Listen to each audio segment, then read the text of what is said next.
Et salut les amis, j'espère que vous allez vraiment tous bien. J'espère que vous allez vraiment tous la forme, hein. Ça va être la dernière vidéo que je vais vous faire parce que je crois que j'ai plus de place et j'ai pas racheté de trucs et j'attends que ma petite nièce me donne les références pour que j'aille m'acheter mon disque dur.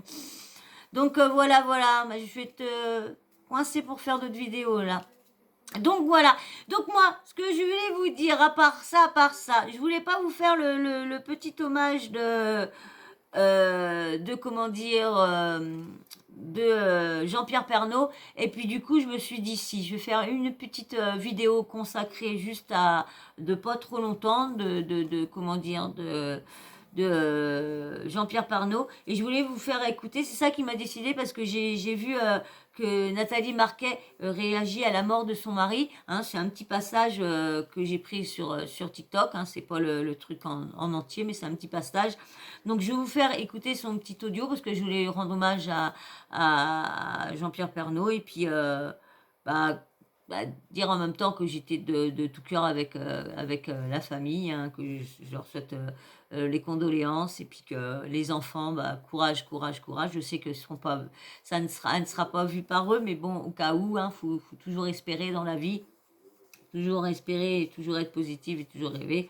Donc voilà, moi ça m'a fait un choc, hein, ça m'a fait un choc, franchement. J'ai eu un gros choc quand je suis arrivée. Je suis arrivée hier, j'allume ma télé, qui je vois, qu'est-ce que j'entends, Jean-Pierre Pernaut décédé. J'ai eu l'alarme. Ah oui, j'ai eu l'alarme parce qu'en plus on l'avait vu qui disait que tout allait bien, qu'il s'était sorti de son truc là, qu'il s'était sorti de sa prostate, du cœur, qu'il avait été opéré du cœur et tout ça, le cancer de la prostate, tout allait bien, cancer des poumons. Bon, il n'est pas mort du cancer des poumons comme tout le monde le dit, bien sûr. Tout le monde dit que c'est les poumons. Non, il n'est pas mort des cancers des poumons. C'est quand son cancer des poumons allait au mieux, mais c'est d'autres maladies qui sont encore, qui sont venues encore se mettre dessus. Parce que je vous dis ça parce que j'ai vu ça sur TPMP. Isabelle Mauriny-Bosque qui a dit qu'elle aussi, elle n'avait marre que tout le monde dise qu'il était mort de son cancer des poumons lorsque il n'est pas mort. Son cancer des poumons, au contraire, il était en train de guérir. Il était en train de guérir et malheureusement, c'est d'autres maladies qui est tombé dessus, ci et ça. Donc voilà. Donc je vais vous laisser avec les petites 2 minutes avec Nathalie Marquet qui parle de son mari. Et puis après, je reviendrai vers vous. Je vais être obligée de couper parce que comme c'est TF1, donc du coup, je vais pas me faire striker. J'espère que ça va pas durer trop longtemps parce qu'il me reste plus que 39 minutes. Donc allez, Il a hop. toujours été fort et s'est toujours battu pour ça. Mais avant, excusez-moi, avant tu me laisses un abonnement et un like. S'il te plaît, merci pour le like. Et si tu veux pas t'abonner, like quand même avant de partir, s'il te plaît. Merci. Il a toujours été fort et s'est toujours battu pour sa famille.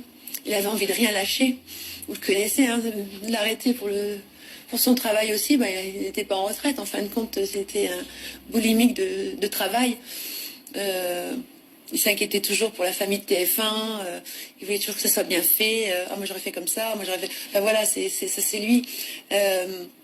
Oui, il était fatigué. Oui, combien de fois je l'engueulais. Ça m'a fait rire parce que, comme je suis obligée de couper, ça m'a fait rire parce que quand ils se sont rencontrés, Nathalie Marquet et puis Jean-Pierre Pernaut, faut voir tout ce qui a été dit. Tout ce qui a été dit, qu'elle sortait avec un vieux parce qu'elle voulait être connue, vu qu'elle était Miss France, nanana, que de toute façon elle n'allait pas rester avec lui, voilà, hein, puis regarde maintenant, toutes les mauvaises langues, maintenant, hein, quand ils ont vu que ça marchait, des fois, faut mieux balayer devant sa porte avant de parler mal des gens.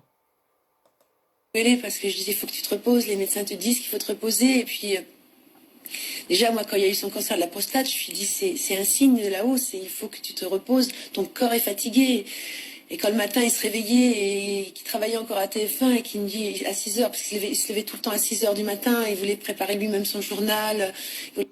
C'est ça, comme je le disais dans une vidéo, parce que normalement, comme je disais que je voulais pas faire une vidéo hommage, comme je vous disais, c'est le pire, ce qui me dégoûte à chaque fois, c'est que ils veulent, le gouvernement, le président, veut faire travailler les gens très tard. Très, très tard, très, très tard.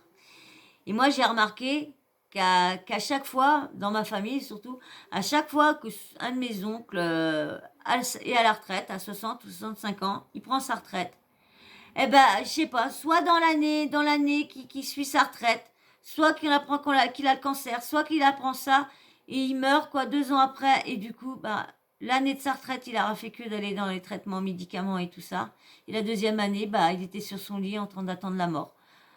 Et il y en a beaucoup, beaucoup de ma famille qui n'ont pas profité de leur retraite. Et c'est ça qui me dégoûte parce que les personnes vont tout consacrer au boulot. Et d'une, ils vont prendre leur retraite, ils vont presque rien gagner. Lorsqu'ils auront travaillé toute leur vie, n'en auront chier pour avoir un putain de salaire et qu'au bout de la retraite, ils te donnent presque rien. Ça. De deux, tu profites même pas de ta retraite parce que du coup la maladie s'installe, t'as soit la sclérose en plaques, la Parkinson, Alzheimer, je sais pas quoi, toutes ces saloperies de cancer là arrivent et du coup bah tu profites pas, tu profites. Et il y en a beaucoup qui profitent pas de. Vous allez voir ce qu'elle disait qu'ils voulaient partir si en vacances, leurs enfants étaient grands et tout ça. Et Il voulait pas qu'on le prépare pour lui, voilà, il fallait qu'il soit présent, il fallait qu'il soit au bureau à 8 heures, il fallait qu'il soit dans son bureau. Il voulait toujours plus. Il voulait toujours plus pour que la famille soit bien, pour qu'elle manque de rien. C'est pour ça qu'il voulait pas tellement au départ prendre sa retraite, mais moi je dis mais si, mais moi je veux que tu profites de nous. Les enfants sont grands, j'ai envie qu'on voyage tous les deux aussi. Vous imaginez, il n'aurait pas pris sa retraite parce qu'il a pu quand même en profiter un petit peu, mais ça fait qu'un an, je crois qu'il a quitté le journal, ouais. Ça passe tellement vite. Pour moi, ça serait un an. J'hésite entre 1 et 2. Ça d'attendre les vacances scolaires. Voilà, on avait hâte de pouvoir être ensemble, quoi. Faire un vieux couple, quoi, comme tout le monde. Mais Jean-Pierre n'est pas comme tout le monde, quoi. Pour lui, c'était vital, hein, TF1, son groupe de 13 heures, ses amis, c'était son oxygène. Courage, hein. Elle a le courage, hein. Le lendemain de la mort de son mari, elle vient sur le plateau parler de lui, parler de... Franchement, chapeau, hein. J'y tire mon chapeau, ouais. C'est pour ça qu'il avait tellement de mal à décrocher aussi. Vous vous rendez compte que tous les jours, il demandait l'audience. Tous les jours, tous les jours, tous les jours. Toutes ces années à TF1, il s'inquiétait de l'audience. Je le trouvais toujours stressé, c'était le dimanche soir. Parce que lorsqu'il savait qu'il était aimé, adulé, parce que moi, je sais que moi, j'ai mangé quand j'étais chez ma mère, j'ai mangé avec lui à table. C'est vrai qu'il était toujours avec nous à table. Et puis bon, bah moi, je l'ai plus connu, c'est dans son émission, là. L'émission, combien ça coûte, je crois? Un truc comme ça. Il fallait redémarrer le 13h. Il n'avait pas été au 13h le dimanche ni le samedi parce qu'il était en congé.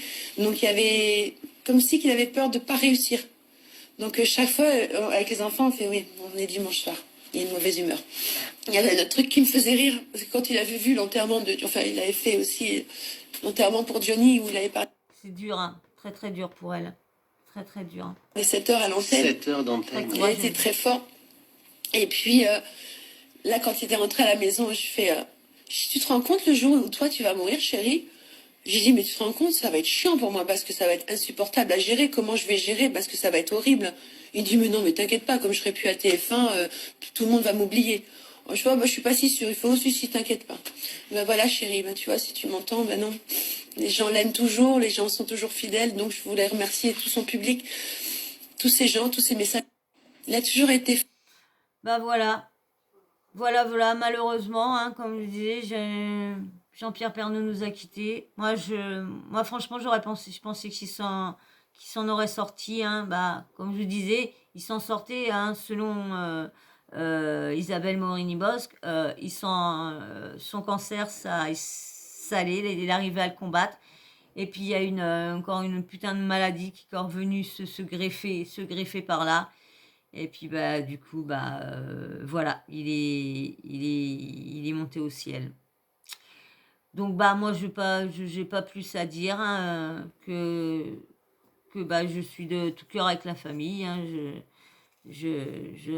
mes condoléances à toute la famille, aux enfants, hein, surtout aux enfants, parce que ils étaient très très proches de leur papa. Mais franchement, très courageuse, très très courageuse, Nathalie Marquet. Donc bah voilà. Donc bah moi je te dis, on te regrettera. Repose-toi, repose bien en paix et prends soin de ta famille. Je pense que de là-haut, tu seras toujours à l'heure de un petit coup d'œil sur eux. Alors voilà. Voilà, malheureusement, tu nous as quittés. Hommage à toi, Jean-Pierre Pernaut. Et courage à toute la famille. Voilà, voilà. Et ben moi, sur ce, je voulais passer un petit message à la famille, hein, mes condoléances, tout ça. Donc voilà, et ben moi, je vais vous laisser. Hein, je vais vous faire d'énormes bisous.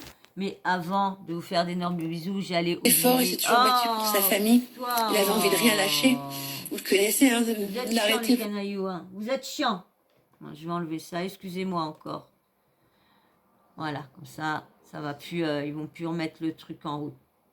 Donc voilà, donc bien sûr, si tu t'es pas abonné en début de vidéo, bah tu t'abonnes, j'attends ton abonnement maintenant, hein, ding ding ding, et puis bien sûr, tu likes, hein, tu likes, ça t'a plu, hein, bon, bah, on est obligé de les demander les likes, donc tu likes, puis voilà, mettez un petit commentaire, mettez-moi un petit smiley en fin de vidéo, et puis bien sûr, la petite cloche de notification, hein, vous n'oubliez pas de l'activer. Et puis bah comme ça, moi dès que je mets une nouvelle vidéo, bah bim bam boum, vous recevez une notif de YouTube. Bah voilà. Et ben moi je souhaitais encore courage à toute la famille Pernaut, courage aux enfants, courage à la femme de Jean-Pierre Pernaut. Et puis Jean-Pierre repose en paix. Voilà, voilà. Et ben moi je vous fais de gros bisous. Je vous dis à très vite et à très bientôt. Et merci à vous tous de me suivre, de toujours vos commentaires, toujours dans la bienveillance. Merci, merci beaucoup. Je vous fais d'énormes bisous. Je vous dis à très vite dans une prochaine vidéo. Allez, bisous, bisous, ciao. Bisous, bisous.